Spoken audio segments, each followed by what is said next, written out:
अरे लगाता कदी दीवाना के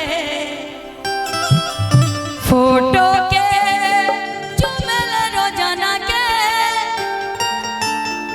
अरे मान ले बिया हमके पति कि मान ले बिया हमके पति। दादाजी पगली बा कि नहीं रहू? पगली बा बाप रे पहला बार।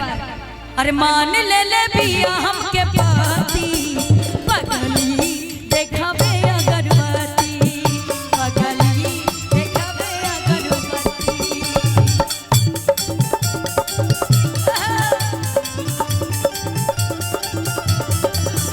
पगली देखावे अगरबत्ती पगली देखावे अगरबत्ती। अरे लगाता कदी दीवाना हो फोटो के चुमेल रोजाना हो। लगाता कदी दीवाना हो फोटो के चुमेल रोजाना हो। अरे मान ले बिया हमके पति मान ले बिया हमके पति। अच्छा कितनी पगली भी आई हुई है ना, हमारी बड़ी प्यारी प्यारी पगली भी आई हुई है जो कि अभी शिवरात्रि आ रही है, बड़का वाला व्रत रह के बाबा भोलेनाथ को मनाएंगे। बुलावा पगली के सुंदर पति देव पाने के लिए। अरे मान ले बिया हमके पति पगली देखावे अगरबत्ती पगली देखावे अगरबत्ती पगली देखावे अगरबत्ती।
अरे भइल बिया पागल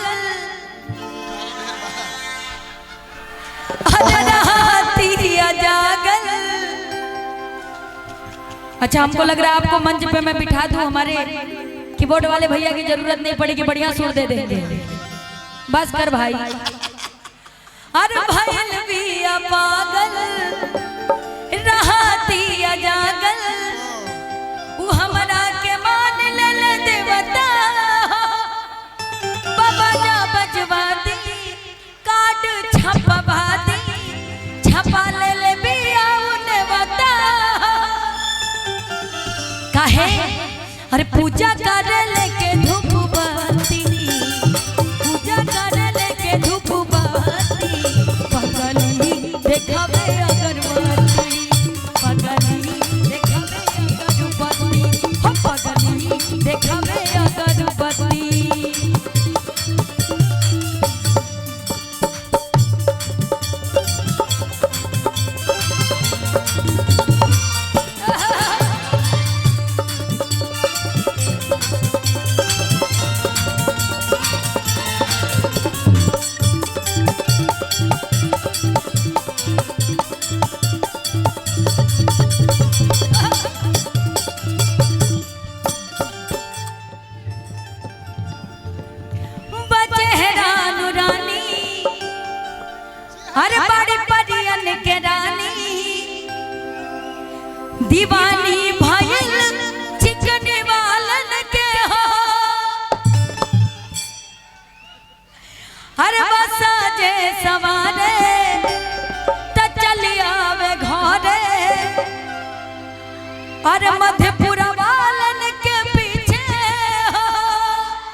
चारों तरफ मुझे देखना पड़ेगा ना।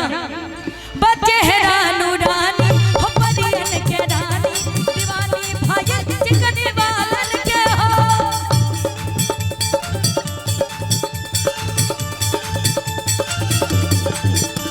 बच्चा जे सवाल चली आवे घर, पीछे पीछे मछपुरा वालन के हो।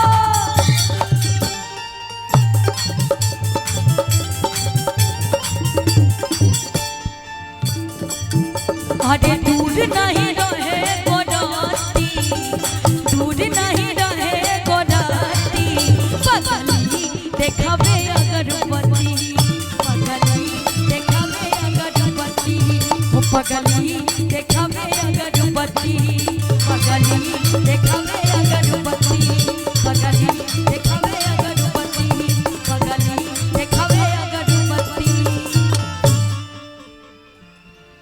अच्छा लगा। और हम चाह रहे थे जिस गाने को मैंने छोड़ा था